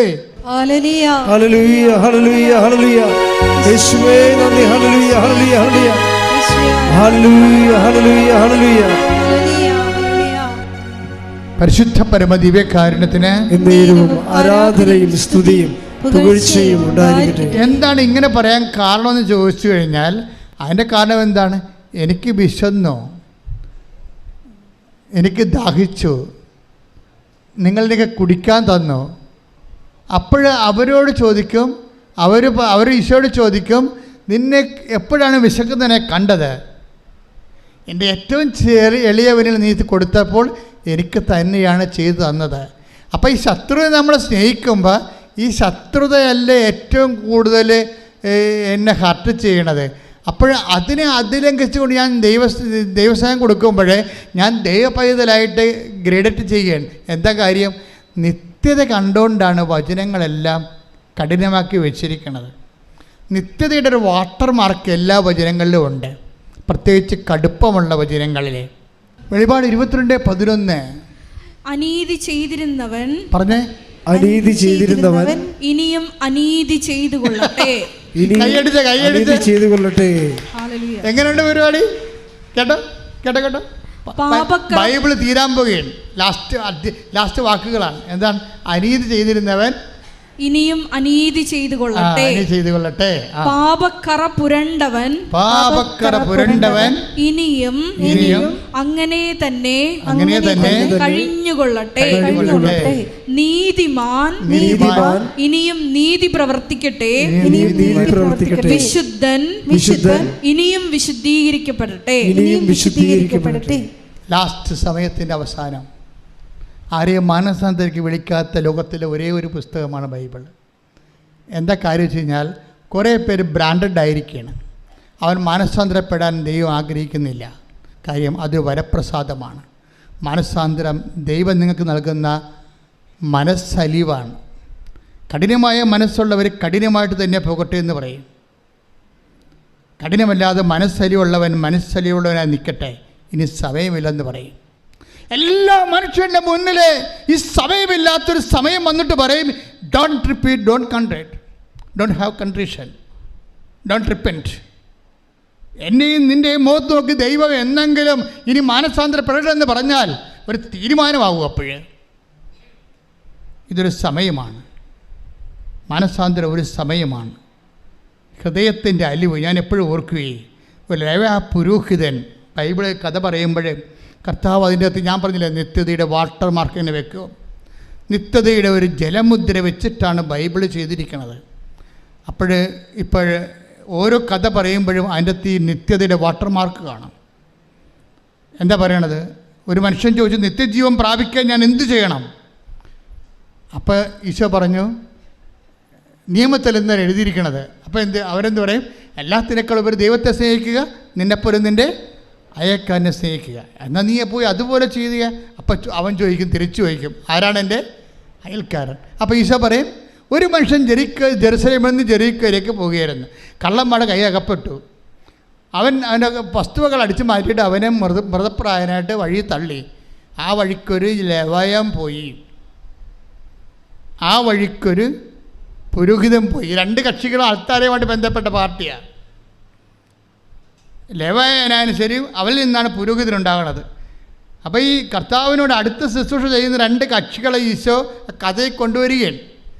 എന്നിട്ട് കർത്താവുമായിട്ട് ഒരു അടുപ്പമില്ലാത്ത ഒരു സമറിയാക്കാരനെ കൊണ്ടുവരും.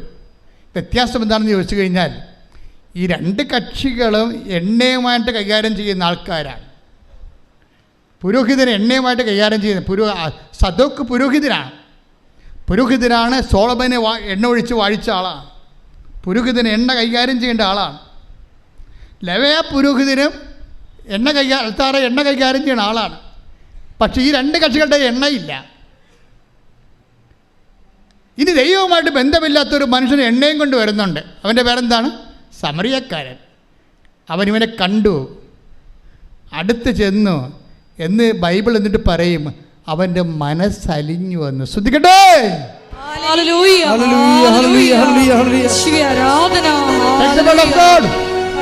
ലൂക്കാ 10:33. എന്നാൽ ഒരു സമരിയാക്കാരൻ യാത്രാമധ്യേ അവൻ കിടന്ന സ്ഥലത്ത് വന്നു. അവനെ കണ്ട് മനസ്സലിഞ്ഞ് അടുത്തു ചെന്ന് എണ്ണയും വീഞ്ഞും ഒഴിച്ച് അവന്റെ മുറിവുകൾ വച്ചുകെട്ടി തന്റെ കഴുതയുടെ പുറത്ത് കയറ്റി ഒരു സത്രത്തിൽ കൊണ്ടുചെന്ന് പരിചരിച്ചു. എൻ്റെ മക്കളെ, ഉടമ്പടി എടുത്തുകൊണ്ട് നിങ്ങൾ രോഗികളെ കാണുന്നു, പക്ഷെ മനസ്സറിയാതെ കാണാൻ പറ്റും. മനസ്സായില്ല. ഈ ഉടമ്പടി എടുത്തുകൊണ്ട് നിങ്ങൾ രോഗികളെ കാണുന്നു, അതുപോലെ തന്നെ ഓർഫണേജിൽ പോകുന്നു, വൃദ്ധസദനത്തിൽ പോകുന്നു, അവിടെ ഉടുപ്പലക്കുന്നു. പക്ഷേ എങ്ങനെയെങ്കിലും ദൈവം ഒന്ന് പ്രസാദിച്ച് എനിക്ക് ആ PR ഒന്ന് കിട്ടിയാൽ മതി. അതാണ് വിഷയം. അതിനകത്ത് വരുന്ന വിഷയം ഇതാണ്. പക്ഷെ അതിൽ വേണ്ട കണ്ടന്റ് എന്താണ്? ഈ മനസ്സലിവാണ്. പ്രാർത്ഥിക്കുക, കർത്താവേ എനിക്ക് ഉടമ്പടി പ്രകാരം ദൈവസ്നേഹത്തോടെ എല്ലാ ദീനക്കാരിലും അങ്ങേ കാണുമ്പോൾ മനസ്സലിയാൻ എന്നെ സഹായിക്കണം. മനസ്സലിവ് ആദ്യം ഉണ്ടായത് ആർക്കാണ്? ഈശോയ്ക്കാണ്. ജനത്തെക്കൂട്ടത്തെ കണ്ടപ്പോൾ അതിന് അനുകമ്പ തോന്നി. ശ്രദ്ധിക്കട്ടെ. ഹല്ലേലൂയ, ഹല്ലേലൂയ, ഹല്ലേലൂയ, ഹല്ലേലൂയ. യേശുവേ ആരാധന, ആരാധന, ആരാധന. യേശുവേ നന്ദി, മഹത്വം, മഹത്വം, മഹത്വം, മഹത്വം. ഹല്ലേലൂയ, ഹല്ലേലൂയ, ഹല്ലേലൂയ, ഹല്ലേലൂയ, ഹല്ലേലൂയ. യേശുവേ നന്ദി, ഹല്ലേലൂയ. 26 ജനക്കൂട്ടങ്ങളെ കണ്ടപ്പോൾ യേശുവിന് അവരുടെ മേൽ അനുകമ്പ തോന്നി. പിന്നെ പ്രശ്നം വെച്ച് കഴിഞ്ഞാൽ, ഈ അനുകമ്പ, മനസ്സലിവ്, ഒരു സൽപ്രവൃത്തിയെ ക്രിസ്തുവിൻ്റെ കൃപാപര പ്രവൃത്തിയാക്കി മാറ്റുന്നത് ക്രിസ്തുവിൻ്റെ മനസ്സിൻ്റെ നിലവാരം സ്വീകരിക്കുമ്പോഴാണ്. അപ്പോൾ മാത്രമേ നമുക്ക് താഴെ വരാൻ പറ്റത്തുള്ള. മനസ്സിലായില്ലേ?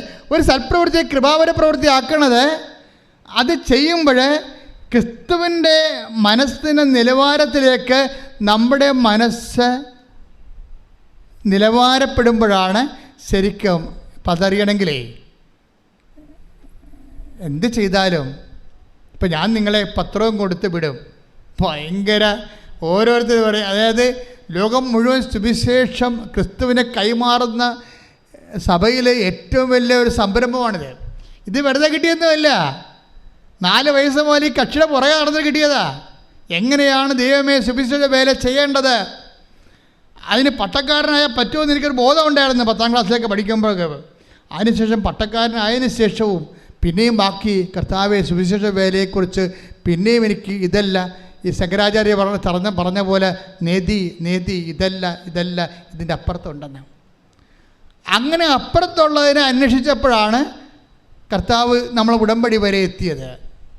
നിങ്ങളിന്ന് എന്തുമാത്രം പ്രേക്ഷിതരാണ് ഉള്ളത്. പക്ഷേ പ്രേക്ഷിതരെ അറിയേണ്ട ഒരു കാര്യമുണ്ട്. ഒരു പത്രം കൊണ്ടൊരു മനുഷ്യൻ്റെ മുമ്പിലേക്ക്, ഒരു ഓട്ടോറിക്ഷക്കാരൻ്റെ മുമ്പിലേക്ക്, അല്ലെങ്കിൽ ഒരു ഓഫീസിലേക്ക് ചെല്ലുമ്പോൾ അവിടെ നിങ്ങളെ തന്തക്ക് വിളിക്കുമെന്ന് ആദ്യമേ നിങ്ങൾ കരുതണം. കാര്യം അവർക്ക് അവിടെ നിന്ന് തന്തക്ക് വിളിക്കാതിരിക്കുന്നത് ആരായിരിക്കും? അവരായിരിക്കല്ലേ, ക്രിസ്തു തന്നെയായിരിക്കും. പോരെ, പണിയായം. കാര്യം വചനം അങ്ങനെയല്ല പോണത്. നിങ്ങളെ ഉപദ്രവിക്കുന്നവരിൽ ആരെ കാണുമെന്നാണ് പറയണത്? ക്രിസ്തുവിനെ കാണണം. എന്നിട്ട് എന്താ കാണണത്? ഈ മനോഭാവം സ്വീകരിച്ചുകൊണ്ട് നിങ്ങൾ എളിമപ്പെടണം. അല്ലാതെ അവരെയും തന്തക്ക് വിളിച്ചിട്ട് പോരരുത്. മനസ്സിലായില്ലേ? അതുകൊണ്ടാണ് യേശു ക്രിസ്തുവിൻ്റെ മനോഭാവം. Take the word of God. ഫിലിപ്പിയർ 2:6. ശ്രുതികട ഹല്ലേലൂയ ഹല്ലേലൂയ ഹല്ലേലൂയ ഹല്ലേലൂയ. യേശുവേ ആരാധന ആരാധന ആരാധന. യേശുവേ നന്ദി. ഹല്ലേലൂയ. ഫിലിപ്പി 2:5 മുതലുള്ള തിരുവചനങ്ങൾ. യേശുക്രിസ്തുവിനുണ്ടായിരുന്ന ഈ മനോഭാവം, പറഞ്ഞ യേശുക്രിസ്തുവിനുണ്ടായിരുന്ന ഈ മനോഭാവം നിങ്ങളിലും ഉണ്ടാകട്ടെ. ദൈവത്തിന്റെ രൂപത്തിലായിരുന്നെങ്കിൽ അവൻ ദൈവവുമായുള്ള സമാനത നിലനിർത്തേണ്ട ഒരു കാര്യമായി പരിഗണിച്ചില്ല. തന്നെ തന്നെ ശൂന്യനാക്കിക്കൊണ്ട് ദാസന്റെ രൂപം സ്വീകരിച്ച് മനുഷ്യരുടെ സാദൃശ്യത്തിൽ ആയിത്തീർന്ന് ആകൃതിയിൽ മനുഷ്യനെ പോലെ കാണപ്പെട്ടു. ഈ ആകൃതിയും മനുഷ്യനെ പോലെ ആയി കാണപ്പെട്ടു എന്നുള്ള മനുഷ്യാവതാരം തുടരുകയാണ്. എന്താ കാര്യം? പല മനുഷ്യന്മാരും നമ്മളോട് ക്രിസ്തുവിൽ വളരൂ എന്ന് പറഞ്ഞുകൊണ്ട് നമ്മളെ പീഡിപ്പിക്കുകയും ഞെരിക്കുകയും ചെയ്യും. അപ്പോൾ എന്ത് ചെയ്യണമെന്നാണ് പറയണത്? ബുദ്ധിയും ബോധമുള്ളവൻ ആഹ്ലാദിച്ചുല്ലസിക്കുവൻ. എന്താ കാര്യം? സ്വർഗ്ഗത്തിൽ നിങ്ങൾക്കുള്ള പ്രതിഫലം വലുതായിരിക്കും. ശ്രുതികട്ടെ. ഹല്ലേലൂയ. Take the word of God. ഹല്ലേലൂയ ഹല്ലേലൂയ ഹല്ലേലൂയ ഹല്ലേലൂയ. 6:35. എന്നാൽ നിങ്ങൾ ശത്രുക്കളെ സ്നേഹിക്കുവിൻ. തിരിച്ചു കിട്ടും എന്ന് പ്രതീക്ഷിക്കാതെ മറ്റുള്ളവർക്ക് നന്മ ചെയ്യുകയും വായ്പ കൊടുക്കുകയും ചെയ്യുവിൻ. അപ്പോൾ നിങ്ങളുടെ പ്രതിഫലം വലുതായിരിക്കും.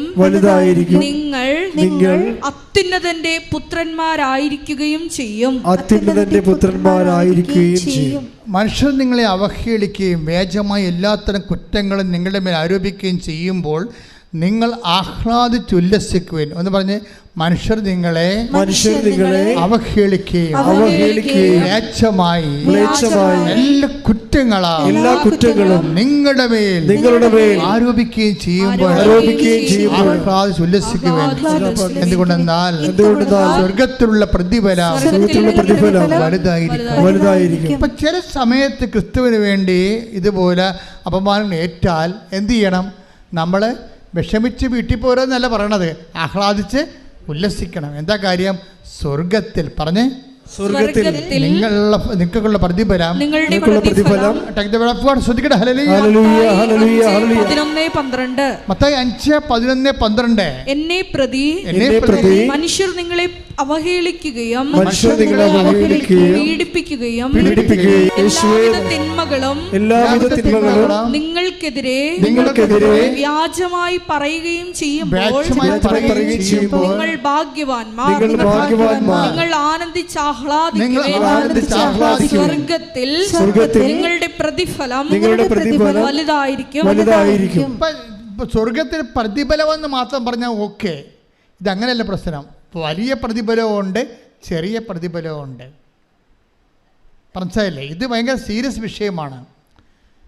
അതായത് ഓരോ വ്യക്തികൾക്കും അവരുടെ അധ്വാനത്തിന് ആനുപേക്ഷികമായ പ്രതിഫലമാണ് ലഭിക്കുന്നത്. അപ്പം അതിൻ്റെ അകത്ത് വലിയ പ്രതിഫലമുണ്ട്. ഞാൻ എപ്പോഴും നിങ്ങളോട് പറയും, സൂര്യനുണ്ട്, ചന്ദ്രനുണ്ട്, നക്ഷത്രങ്ങളുണ്ടെന്ന് പറഞ്ഞില്ലേ? അതുപോലെ തന്നെ മഹത്വം കൃപ സ്വീകരിക്കുന്ന അനുസരിച്ച് കൊണ്ട് നമുക്ക് ആർജിക്കുന്ന മഹത്വം വലിയ മഹത്വമുണ്ട്, ചെറിയ മഹത്വമുണ്ട്, മഹത്വമില്ലായ്മയും ഉണ്ടാകും ചിലപ്പോൾ. അതുകൊണ്ട് തന്നെ നിങ്ങൾ ഓർക്കുക, സൽപ്രവൃത്തികൾ കൂടിപ്പോയെന്ന് ആരും ചിന്തിക്കരുത്. എത്ര കൂടിയാലും. അതുകൊണ്ടാണ് ഈശോ പറഞ്ഞത്, എന്തെല്ലാം തരം അപകട മേഖലകളിലൂടെയാണ് സുവിശേഷത്തിൻ്റെ സാക്ഷ്യ ജീവിതം ഈശോ മുന്നേറ്റിക്കൊണ്ടു പോകണമെന്നറിയാവോ?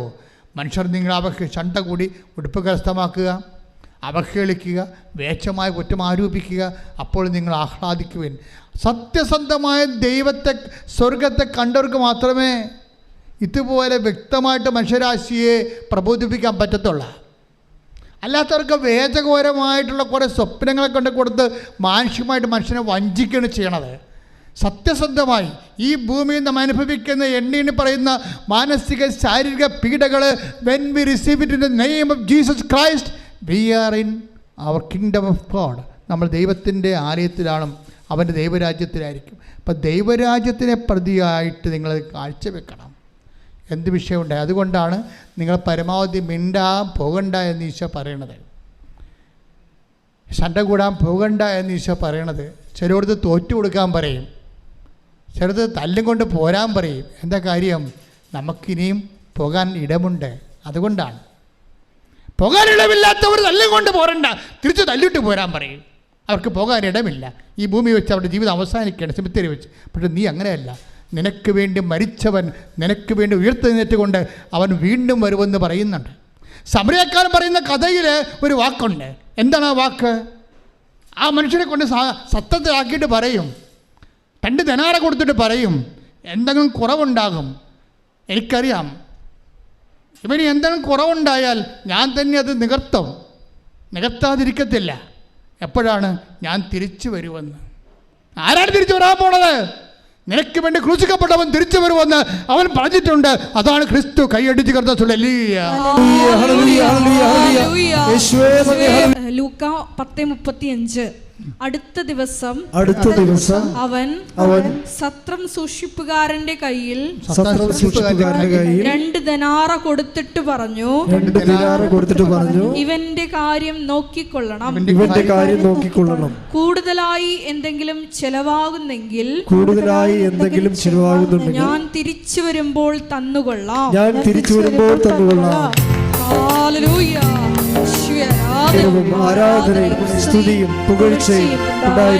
ഈ സമരിയക്കാരൻ ആരാണെന്ന് ചോദിച്ചാൽ നമുക്കറിയാം. പരിശുദ്ധാത്മാവിലാണ് സുവിശേഷം വായിക്കുന്നുണ്ടെങ്കിൽ ആത്മാവ് അവനോട് പറയും, ഇത് നിനക്ക് വേണ്ടി ക്രൂശിക്കപ്പെട്ടവനാണ്. ഇവൻ്റെ കയ്യിരിക്കുന്ന വെള്ളം, ഇവൻ്റെ കയ്യിരിക്കുന്ന വീഞ്ഞും എണ്ണയുമാണ് നിന്നെ ആത്മാവിനെ പൂരിതമാക്കിയിരിക്കുന്ന ദൈവത്തിൻ്റെ കൃപ. ഇവനെന്താ പറയണത്? ആ സത്യസൂക്ഷിപ്പുകാരനോട് പറയുന്ന വാക്കുണ്ട്. എന്താ പറയണത്? എന്തെങ്കിലും കൂടി ചിലവാകണമെങ്കിൽ അതാരോട് പറയണതാ? ആരെല്ലാം കർത്താവിന് വേണ്ടി വേല ചെയ്യുന്നുവോ അവനോടെല്ലാം ദൈവം പറഞ്ഞ വാക്കാണ്. നിന്റെ സഹോദരന് വേണ്ടി, അമ്മയ്ക്ക് വേണ്ടി, അപ്പന് വേണ്ടി, അയൽവാസിക്ക് വേണ്ടി, നിന്റെ ശത്രുവിന് വേണ്ടി പോലും എന്തെങ്കിലും കൂടി നിന്റെ കയ്യിൽ ചിലവാകണമെങ്കിൽ എൻ്റെ ദൈവവേദന അത് സൗജന്യമല്ല. I will repay it. ഞാനത് തിരിച്ചു തരും. എപ്പോഴാണ്? ഞാൻ വരുമ്പോൾ വരണവരെ നീ കാത്തിരിക്കണം. കൈയടിച്ച് കർത്താവേ.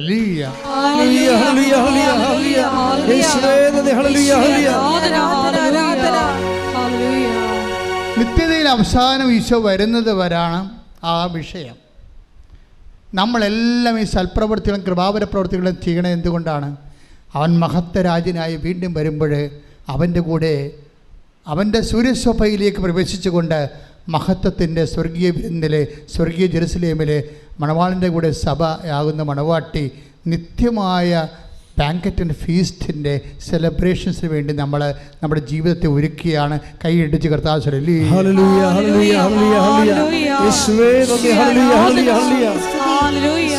കൂടിപ്പോയെന്നൊന്നും പറയരുത് കേട്ടോ. അപ്പനെയും അമ്മനെയും അയൽവാസികളെയൊക്കെ സഹായിച്ചതിൽ കൂടിപ്പോയെന്നൊന്നും പറയരുത്. കൂടിപ്പോയാൽ, എന്തെങ്കിലും കൂടുതൽ ചിലവായാൽ എന്താണ്? ഞാൻ തിരിച്ചു വരുമ്പോഴേ അത് നിത്യതയ്ക്ക് വേണ്ടിയുള്ള നിക്ഷേപമാണ്. കൈയടിച്ച് കർത്താവ്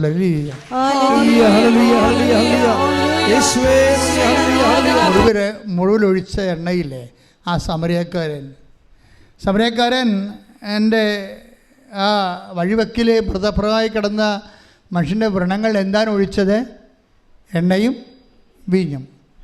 അതാണ് ഈ സൽപ്രവൃത്തികളെന്ന് പറയണത്. മനസ്സിലായില്ലേ? നമ്മൾ ചെയ്യുന്ന സൽപ്രവൃത്തികളുടെ പ്രതീകാത്മകമായ സുവിശേഷ വചനമാണ് എണ്ണയും വീഞ്ഞുമെന്ന്.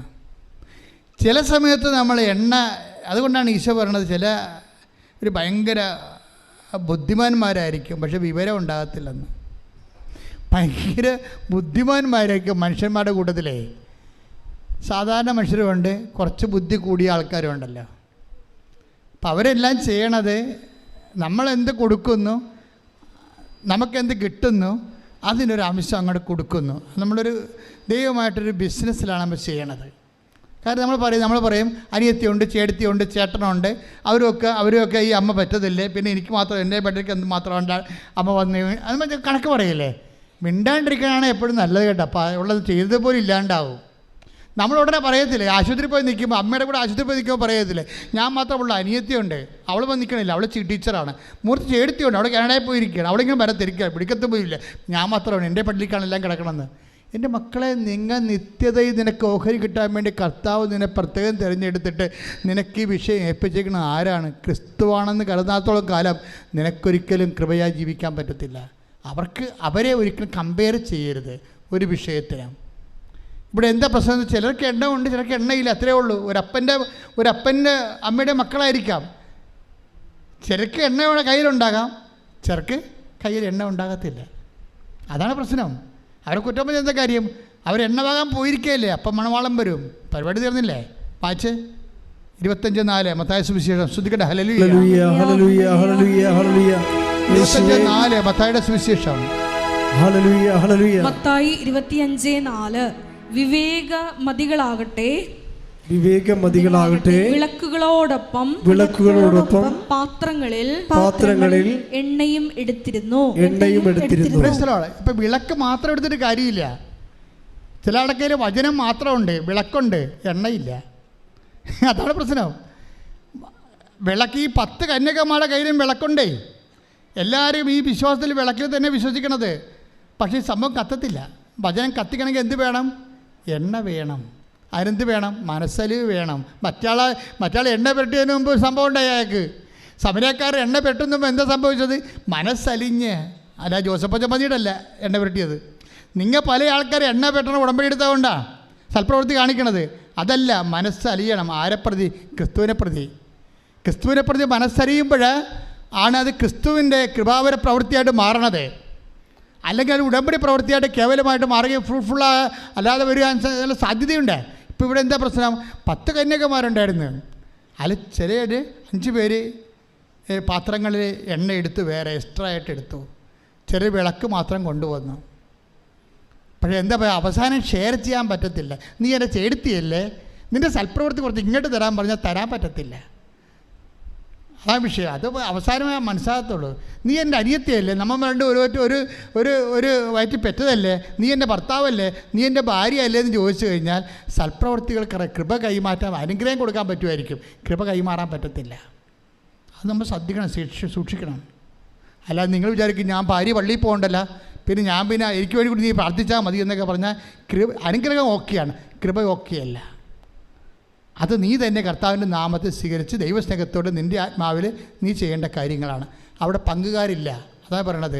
ആ കന്യകമാരോട് പറയുന്നത് കേട്ടല്ലേ, ഞങ്ങൾ തരത്തില്ല, തന്നിട്ടും കാര്യമില്ല. കാര്യം എന്താ? ഞങ്ങൾക്ക് നിങ്ങൾക്ക് തികയാതെ വരും. പക്ഷേ കൃപയ്ക്കൊരു പ്രശ്നമുള്ളതെന്ന് വെച്ച് കഴിഞ്ഞാൽ അത് തികയാതെ വരാനുള്ള സാധ്യതയുണ്ട് എന്നാണ്. അതുകൊണ്ടാണ് അത് കൈമാറ്റം ചെയ്യാൻ പറ്റാത്തത്. കൃപ കൈമാറ്റം ചെയ്യാൻ പറ്റത്തില്ല. അത് വളരെ സീരിയസ് ആയിട്ട് മനസ്സിലാക്കേണ്ട വിഷയമാണ്. അതുകൊണ്ട് നീ 10 പത്രം കൂടുതൽ കൊടുത്താൽ അതിൻ്റെ കർത്താവിൻ്റെ നാമത്തിലാണ് കൊടുത്തിരിക്കണമെങ്കിൽ അതിൻ്റെ കൃപ നിനക്കാണ് ലഭിക്കണത്. അതുകൊണ്ട് ഇവിടെ വെച്ച് നീ കൃപയുടെ കോടീശ്വരനാകാൻ നോക്കണം. കാര്യം കഠിന വചനങ്ങളാണ് ചെയ്യുമ്പോഴാണ് അതിലാണ് കൂടുതൽ കൃപ അടങ്ങിയിരിക്കുന്നത്.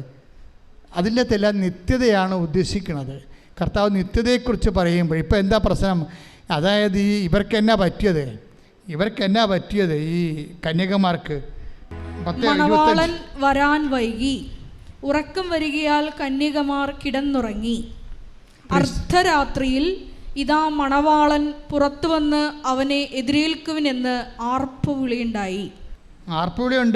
പക്ഷേ കന്യകമാർ എഴുന്നേറ്റപ്പോൾ കുറേ പേർക്ക് എണ്ണയില്ല. അത് പിന്നെ അവരുടനെ വാതിൽ അടക്കപ്പെടുകയാണ്. കർത്താവ് നിത്യതയുടെ കാര്യം പറയുമ്പോഴാണ് ഇതില്ല, അവസാനം പറയണ ഭാഗമാണ് ഇതില്ല. കർത്താവിൻ്റെ ഈ യാത്രയുടെ ഈ മാനുഷികമായ അവതാര യാത്ര അവസാനിക്കണ മുമ്പ് ലാസ്റ്റ് പറയുന്ന ഭാഗങ്ങളാണ് മത്തായി 25 കൊണ്ടൊന്ന് ചേർത്തിരിക്കുന്നത്. ഇവിടുത്തെ മണവാളനല്ല ഈശോയാണ്, വരാൻ പോരണ വൈകുന്നതെല്ലാം അവൻ്റെ രണ്ടാം വരവുമായിട്ട് ബന്ധപ്പെട്ട കാര്യങ്ങളാവാൻ പറയണം മുഴുവനും, കഥകളിലൂടെ പറയണമെന്നേ ഉള്ളൂ. അപ്പോഴൊരു കാര്യം, മണവാളൻ വരാൻ വൈകിയെന്ന് കഥ പറയുന്നുണ്ട്. സെൻറ്റ് പോളിനൊക്കെ പറഞ്ഞ അബദ്ധം, വൈകി ഇത്തിരി കൂടി പരിശുദ്ധാത്മാവ് ഉണ്ടായിട്ടെങ്കിലേ കർത്താവ് വരാൻ വൈകുമെന്ന് മനസ്സിലാകുമായിരുന്നു. ശരിക്കും അവരിപ്പോൾ വരുമെന്ന് പറഞ്ഞുകൊണ്ട് ആദ്യകാലങ്ങളിരുന്ന് ഇപ്പോൾ വരും കർത്താവ്, ഇപ്പോൾ വരുമെന്ന് പറഞ്ഞു. അതിൻ്റെ വചനങ്ങളുണ്ട് ഇപ്പോൾ വരുന്നത്. പക്ഷേ വരാൻ വൈകുമെന്ന് കർത്താവ് തന്നെ പറഞ്ഞിട്ടുണ്ട്.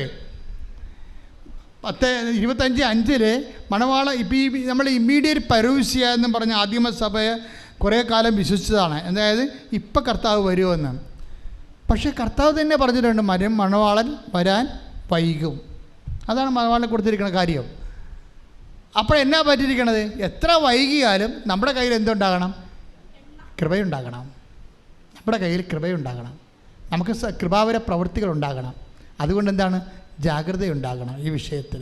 ഉടമ്പടി നിങ്ങളെ ഉയർത്തണം അങ്ങനെയാണ്.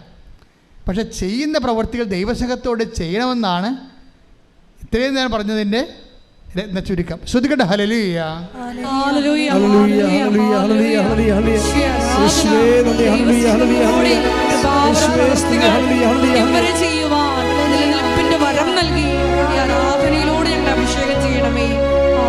എല്ലാവരും എഴുന്നേൽക്കുക. അച്ഛൻ പ്രാർത്ഥിക്കുമ്പോൾ വിശ്വാസത്തോടെയും സന്തോഷത്തോടെയും പ്രാർത്ഥിച്ചുകൊണ്ട് സ്തുതിച്ചുകൊണ്ടിരിക്കണം. ഈ സമയം ഒരു വല്ലാത്ത സമയമാണ്. കർത്താവിൻ്റെ കൃപ അനേകം മക്കളിലേക്ക്, എല്ലാ രാജ്യങ്ങളിലേക്കും കർത്താവ് തന്നെ വിളിച്ചപേക്ഷിക്കുന്നവരെ സഹായിക്കുന്ന കൃപയാണ്. അത്തരം സാക്ഷ്യങ്ങൾ നമ്മൾ ഒത്തിരി കേട്ടിട്ടുണ്ട്. ആരാധന നടക്കുന്ന സമയം, അമ്മ മാതാവ് ജീവനോടെ പ്രത്യക്ഷപ്പെട്ട സമയം, ദുരന്തം ഉണ്ടാകാൻ പോകുന്ന പ്രാർത്ഥിക്കണമെന്ന് പറഞ്ഞ സമയം, ജീവിത ദുരന്തങ്ങൾക്കെല്ലാം പ്രതിവിധി പ്രാർത്ഥനയാണെന്ന് നമ്മൾ പറഞ്ഞത് പരിശുദ്ധ അമ്മയാണ്. അമ്മ മാതാവിൻ്റെ പ്രത്യക്ഷീകരണത്തിൻ്റെ അടയാളമായിട്ടാണ് നമുക്ക് ഉടമ്പടി പ്രാർത്ഥന ദൈവം നൽകിയത്. അതാണ് നമ്മൾ ജീവിക്കുന്നത് ഇപ്പോഴ്.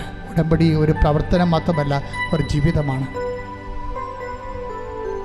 കർത്താവേ, നിൻ്റെ മക്കൾക്ക് വേണ്ടി ഞാൻ പ്രാർത്ഥിക്കണം. ഈശോ ശ്രദ്ധിക്കട്ടെ. ഹല്ലേലൂയ, ഹല്ലേലൂയ. കർത്താവേ, നിൻ്റെ മക്കൾക്ക് വേണ്ടി പ്രാർത്ഥിക്കുന്നു. കർത്താവേ, കർത്താവേ, നിൻ്റെ വിശുദ്ധ പൗരോഹിത്യത്തെ മഹത്വപ്പെടുത്തണം. കർത്താവേ, കർത്താവേ, സഭയിലുള്ള സാന്നിധ്യം പ്രകടമാക്കണം. കർത്താവേ, കർത്താവേ, നിന്റെ തിരുമുറുപാർന്ന വലതുകരം, ആണിപ്പഴുതാർന്ന അത്ഭുതകരം ഓരോ മകൻ്റെ മേലും മകളുടെ മേലും ഇപ്പോൾ വെക്കണമെന്ന് പ്രാർത്ഥിക്കുന്നു. കർത്താവേ, അടിപ്പിണർ പോലെ, വൈദ്യാഘാതം പോലെ, ദൈവിക ശക്തി ഉച്ചമുതൽ ഉള്ളംകാലം വരെ കർത്താവിന്റെ രക്തം പടരട്ടെ.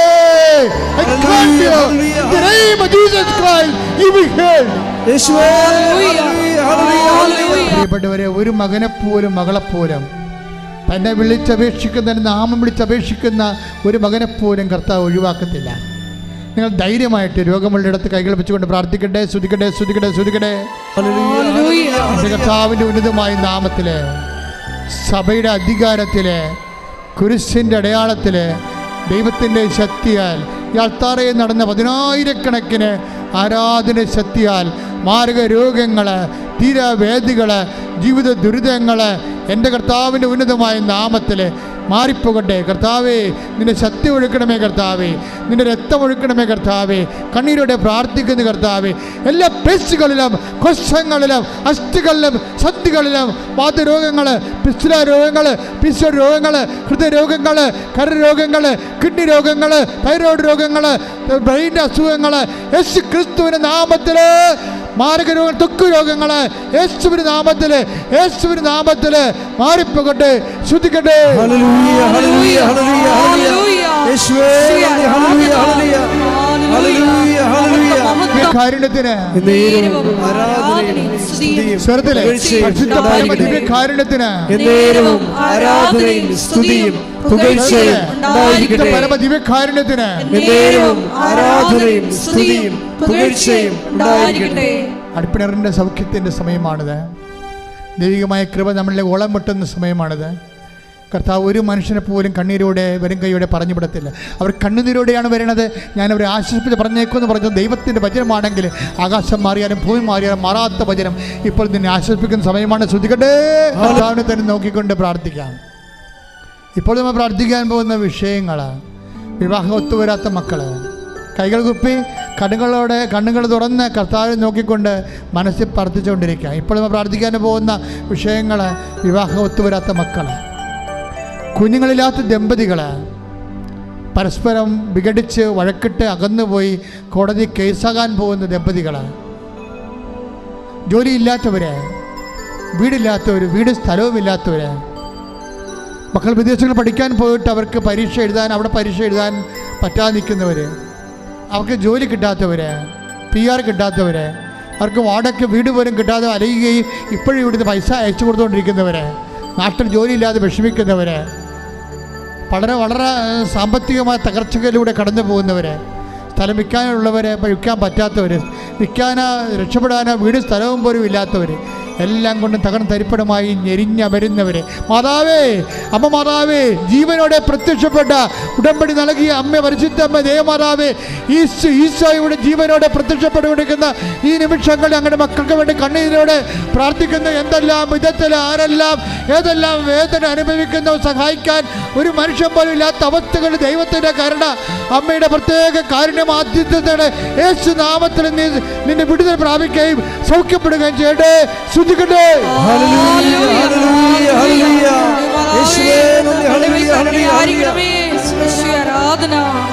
മുട്ടി നിൽക്കുക. മൗനപ്രാർത്ഥനയുടെ സമയമാണ്. അച്ഛൻ വിട്ടുപോയ വിഷയങ്ങൾ, എൻ്റെ മക്കളുടെ സ്വകാര്യ കാര്യങ്ങൾ കണ്ണീരോടെ മാതാവിൻ്റെ മധ്യശീശയ്ക്ക് സമർപ്പിക്കുക. ഓൺലൈനിലുള്ളവർ ഇപ്പോഴത് തന്നെയാണ് പ്രാർത്ഥിക്കേണ്ടത്.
പരിശുദ്ധ പരമമാ ദിവ്യകാരുണ്യമേ,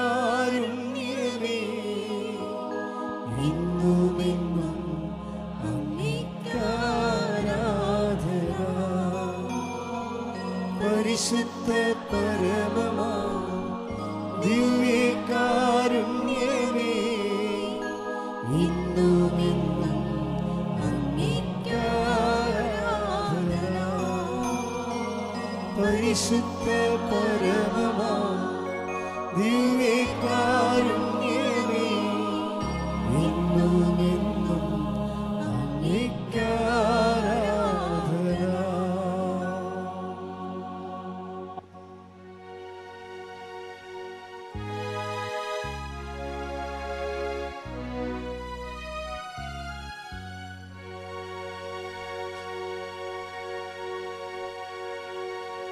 ആവേ ആവേ ആവേ മരിയ, ആവേ